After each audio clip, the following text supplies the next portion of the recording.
A number which can be written in the form of p by q, एक ऐसा number जो p by q के form में लिखा जा सके और p इंटीजर होना चाहिए और q भी इंटीजर होना चाहिए। इंटीजर तो आप लोग जानते ही हैं, all negative number, all positive number including zero integer कहलाते हैं, ठीक है ना। तो p और q इंटीजर होना चाहिए और जो q की वैल्यू होगी वो जीरो की इक्वल नहीं होनी चाहिए। जैसे 3/5 में देखेंगे तो 3 एक इंटीजर है, 5 भी एक इंटीजर है और p बाई क्यू के फॉर्म में है, इसलिए ये एक रैशनल नंबर है। -5 एक इंटीजर है, 7 भी एक इंटीजर है और p बाई क्यू के फॉर्म में है, इसलिए रैशनल नंबर है। यहाँ देखिए q की वैल्यू जो है जीरो की इक्वल नहीं है, 0 भी एक इंटीजर है, 8 भी इंटीजर है, p बाई क्यू के फॉर्म में है, इसलिए ये पूरा रैशनल नंबर होगा। 3 और 4 इंटीजर है, p बाई क्यू के फॉर्म में है, q does not equal to 0 यानी 4 जीरो की इक्वल नहीं है, इसलिए ये एक रैशनल नंबर है। लेकिन फ्रेंड्स अगर 8/0 लिख दूँ, ये इंटीजर है, ये भी इंटीजर है, p बाई क्यू के फॉर्म में है, लेकिन q यानी कि जो डिनोमिनेटर है वो जीरो के इक्वल है, जीरो के इक्वल है, इसलिए ये रैशनल नंबर नहीं होगा। ऐसे नंबर जो p बाई क्यू के फॉर्म में नहीं लिखे जा सकते हैं यदि उसके नॉमरेटर और डिनोमिनेटर इंटीजर हों। लेकिन यहाँ हमने कुछ एग्जांपल्स ले रखे हैं। इसमें देखिए कि √3/1, √3 इंटीजर तो नहीं है, p बाई क्यू के फॉर्म में लिखा गया है लेकिन √3 इंटीजर नहीं है, तो इसलिए ये इरेशनल नंबर होगा, रैशनल नंबर नहीं हो सकता। 1/√2 में √2 इंटीजर नहीं है, इसलिए ये रैशनल नंबर नहीं होगा, ये इरेशनल नंबर होगा। यहाँ देखिए √3 जो है वो इंटीजर नहीं है, इसमें √7 नहीं है, इसमें √5 नहीं है, इसके नीचे 1 लिख सकते हैं आप लोग डिनोमिनेटर में, ठीक है। तो a number which can not be written in the form of p by q where p and q are integers and q does not equal to 0, ठीक है। अगर इस फॉर्म में नहीं लिखा जा सकता है तो उसको हम लोग इरेशनल नंबर बोलेंगे। देखिए मैं चार्ट के माध्यम से रियल नंबर को समझाने जा रहा हूँ। रियल नंबर जो है वो रैशनल नंबर और इंटरैशनल नंबर का कॉम्बिनेशन होता है, यानी रियल नंबर को दो पार्ट में डिवाइड किया गया है, रैशनल और इरेशनल। इन दोनों को जब हम ज्वाइन कर देंगे तो रियल नंबर हो जाएगा। इसका मतलब ये हुआ कि एक रियल नंबर रैशनल नंबर हो सकता है, एक रियल नंबर इरेशनल नंबर हो सकता है। लेकिन क्वेश्चन में दोस्तों आता है कि क्या एक रैशनल नंबर रियल नंबर हो सकता है? यस, एक रैशनल नंबर रियल नंबर हो सकता है। क्या इरेशनल नंबर रियल नंबर हो सकता है? हाँ, इरेशनल नंबर भी रियल नंबर हो सकता है, ठीक है ना। तो रैशनल नंबर और इरेशनल नंबर का जो कॉम्बिनेशन है वो रियल नंबर होता है, ठीक है। तो अब रैशनल नंबर को दो पार्ट में हम लोग डिवाइड कर दिए हैं, एक है इंटीजर, दूसरा है फ्रैक्शन। इंटीजर -2, -1, 0, ये मतलब all negative number, positive number, जो भी डेफिनेशन है इसकी, उसके अकॉर्डिंग हमने कुछ एग्जांपल्स ले लिए हैं। फ्रैक्शन है, फ्रैक्शन में हम इस तरह से लिख लिए, ठीक है, इसके एग्जांपल्स हैं। अब इंटीजर्स को दो पार्ट में तोड़ा गया, होल नंबर और नेगेटिव नंबर्स। होल नंबर 0, 1, 2, 3 इसके एग्जांपल्स हो गए। नेगेटिव नंबर जितने भी नेगेटिव नंबर है -3, -2, -1 और भी डैश डैश। अब होल नंबर को दो पार्ट में डिवाइड किया गया, 0 और नेचुरल नंबर। तो ये 0 यहाँ आ गया और नेचुरल नंबर जो है यहाँ आ गया, ठीक है। क्वेश्चन में पूछता है कि क्या सभी real number all real numbers are rational number? तो यहाँ पर ये गलत हो जाएगा, क्योंकि सभी रियल नंबर रैशनल नंबर नहीं होते, क्योंकि कुछ रियल नंबर रैशनल नंबर हो सकते हैं, कुछ तो इरेशनल होंगे। समझ रहे हैं मेरी बात? तो सभी रियल नंबर रैशनल नंबर नहीं हो सकते। सभी रैशनल नंबर रियल नंबर हो सकते हैं, लेकिन सभी रियल नंबर रैशनल नंबर नहीं हो सकते। एज इट इज़ सभी रियल नंबर इरेशनल नंबर नहीं हो सकते, लेकिन सभी इरेशनल नंबर रियल नंबर हो सकते हैं, है ना। उसी तरह से रैशनल नंबर की बात करें तो सभी इंटीजर रैशनल नंबर हैं, लेकिन सभी रैशनल नंबर इंटीजर नहीं है, कुछ फ्रैक्शन भी हैं, ठीक है ना। तो अब देखिए सभी रैशनल नंबर फ्रैक्शन हो सकते हैं, सॉरी कुछ रैशनल नंबर फ्रैक्शन हो सकते हैं, कुछ इंटीजर हो सकते हैं, लेकिन सभी रैशनल नंबर फ्रैक्शन नहीं हो सकते। सभी फ्रैक्शन रैशनल नंबर हो सकते हैं। ऐसे ही सभी इंटीजर जो है होल नंबर नहीं हो सकते, लेकिन सभी होल नंबर इंटीजर हो सकते हैं, है ना। तो सभी नेगेटिव नंबर इंटीजर हो सकते हैं, लेकिन सभी इंटीजर नेगेटिव नहीं हो सकते, कुछ पॉजिटिव भी होते हैं दोस्तों। होल नंबर है, आप लोग को पता ही है, ये जीरो और नेचुरल नंबर होते हैं, इनको मिलाकर हम लोग होल नंबर बनता है, ठीक है।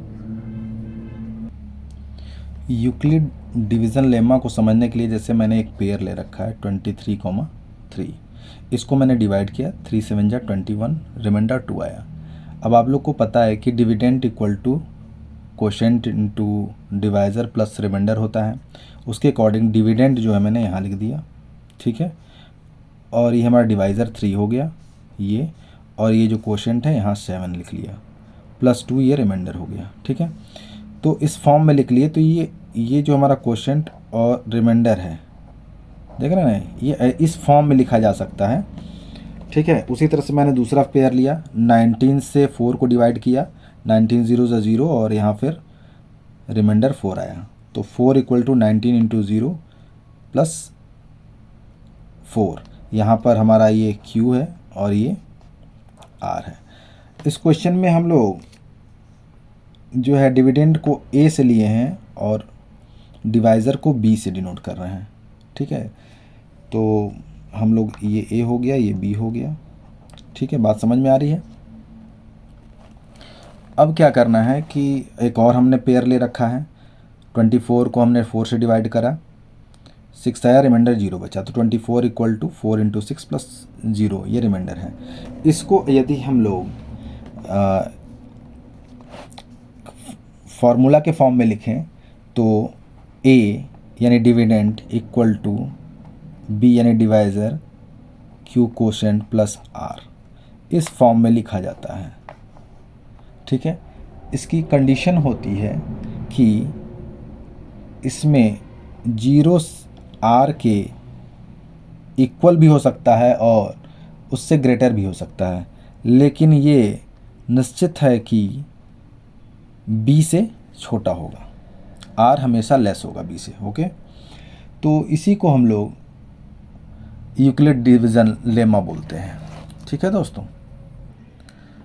यूक्लिड डिवीज़न एल्गोरिथम को अब हम लोग को समझना है, क्योंकि हम लोग यूक्लिड डिवीज़न लेमा तो समझ चुके हैं, अब हम लोग को एल्गोरिथम समझना है। तो इसके 3 स्टेप हैं। फर्स्ट स्टेप ये है कि हमको पहले यूक्लिड डिवीज़न लेमा अप्लाई करना है, जिसमें 2 नंबर का सेट होगा, ठीक है।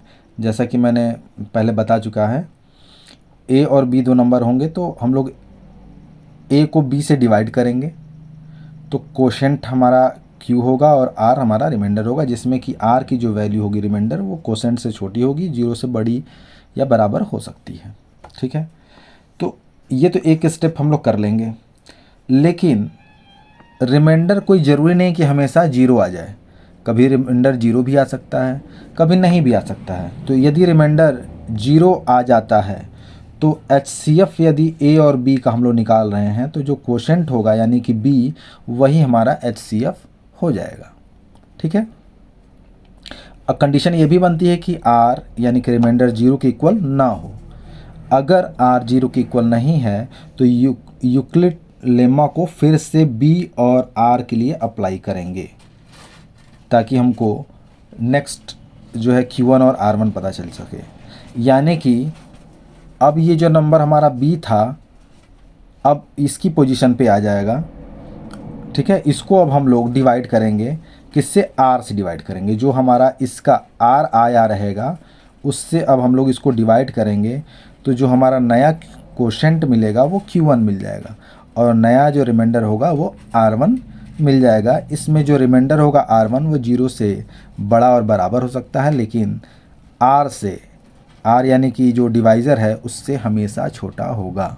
ठीक है, अब स्टेप 3 है कि अब R1 की वैल्यू यदि 0 आ जाती है तो B और R हमने ले रखा था 2 नंबर ना, तो इसमें R जो है वो HCF हो जाएगा।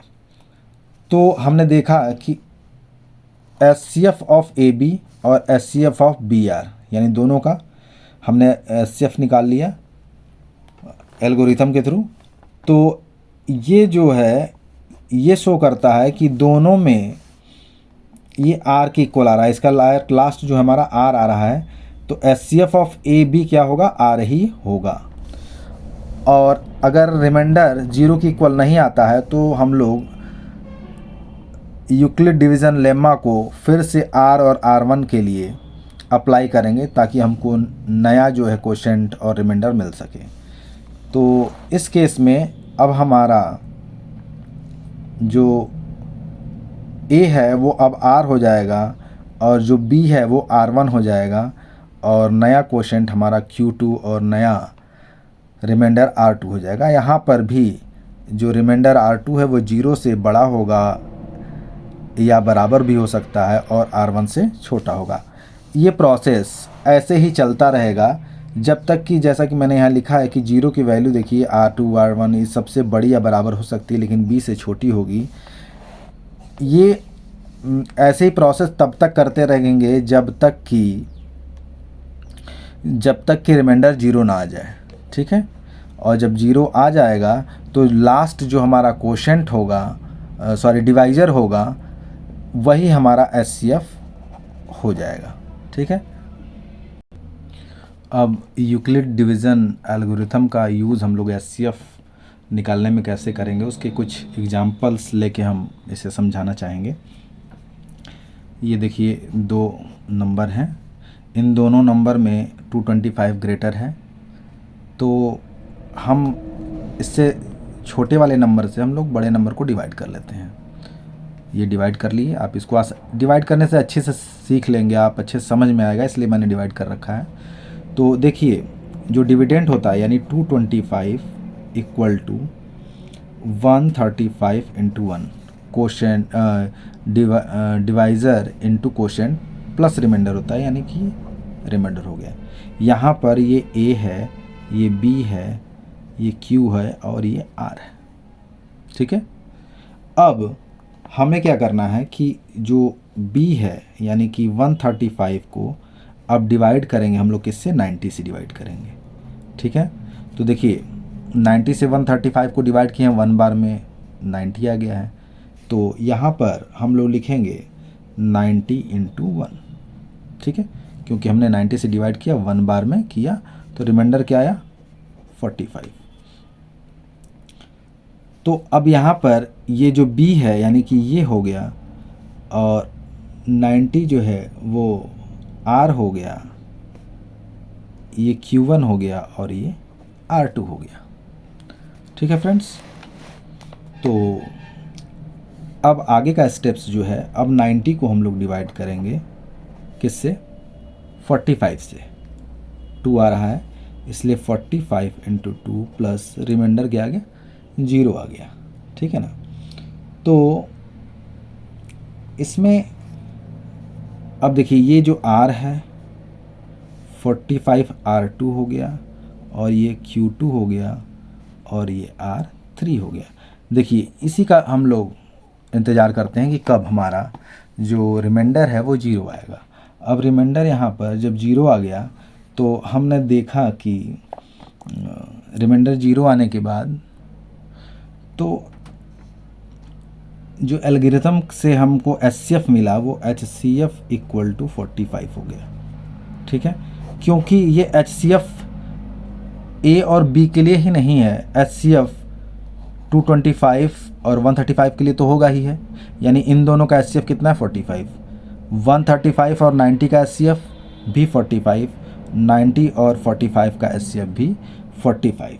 ठीक है, तो इस तरह आप लोग ये लिख सकते हैं कि HCF of 225 135 equal to HCF of 135 90 equal to HCF of 90 45 equal to 45। इन सब का जो HCF है वो 45 ही होगा।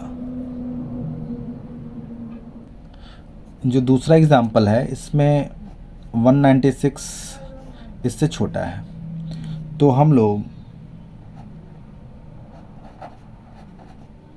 इसको 196 से जब डिवाइड करेंगे, यहाँ पर देखिए किए हुए हैं हमने, तो 196 इंटू 195 प्लस 0, यहाँ रिमाइंडर हमारा 0 आ गया है ना।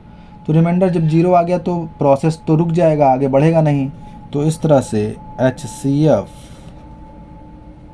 ऑफ 196 एंड 380 इक्वल टू 196, इस तरह से आप लोग इसे कर सकते हैं सर। यदि आप लोग को कुछ समझ में ना आया तो आप हमें कमेंट में क्वेश्चन पूछ सकते हैं, कोई भी क्वेश्चन हो आप पूछिए, उसका मैं जवाब ज़रूर दूंगा। अब देखिए, यूक्लिड डिवीज़न एल्गोरिथम से अगर हमें 2 से अधिक नंबर का अगर हमें HCF निकालना है तो हम कैसे करेंगे। पहले जैसे यहाँ मैंने 3 नंबर ले रखे हैं, इसमें से 2 सबसे छोटे नंबर, एक ये और ये, इन दोनों का पहले हम लोग HCF निकाल देंगे। ठीक है, तो HCF निकालना है इन दोनों का, तो मैंने इसको पहले से हमने डिवाइड करके ले रखा है ताकि समय कम लगे। तो इसको हम लोग को सॉल्व करने के लिए देखिए, इसको इतना इंटू इतना लिखेंगे, यानी 441 इंटू 1 प्लस 126। ठीक है, अब 441 को हम लोग डिवाइड करेंगे 126 से, तो वैल्यू 3 बार में आया है, यह आया 63। अब हम लोग 126 को करेंगे 63 इंटू 2 प्लस 0। ठीक है ना। तो इस तरह से HCF जो हमारा निकला किसका 67 और 441 का, वो हमारा 63 निकला। ठीक है, अब हमें जो HCF निकालना होगा, अब 63 और ये जो नंबर बचा हुआ है इसका, यानी ये 693, तो इसको हम लोग डिवीज़न कर लेंगे, इसको डिवाइड कर लेंगे, जिससे हम लोग का ये क्वेश्चन और आसान हो सके। तो हम लोग 1 बार में इसको डिवाइड कर लेंगे 63। ठीक है, फिर 1 बार में 63, ये 0 आ जाएगा। ठीक है, अब इसका हम लोग डिवीज़न लेमा अप्लाई करेंगे, 63 11 जा प्लस रिमाइंडर 0 आ गया। तो HCF हमारा 693 और 63 का 63 आया। तो इस तरह से HCF ऑफ 441, 567 और 693 का 63 हो गया। ठीक है, यदि कुछ भी समझ में ना आए या कोई और क्वेश्चन भी पूछना हो तो आप लोग कमेंट करें।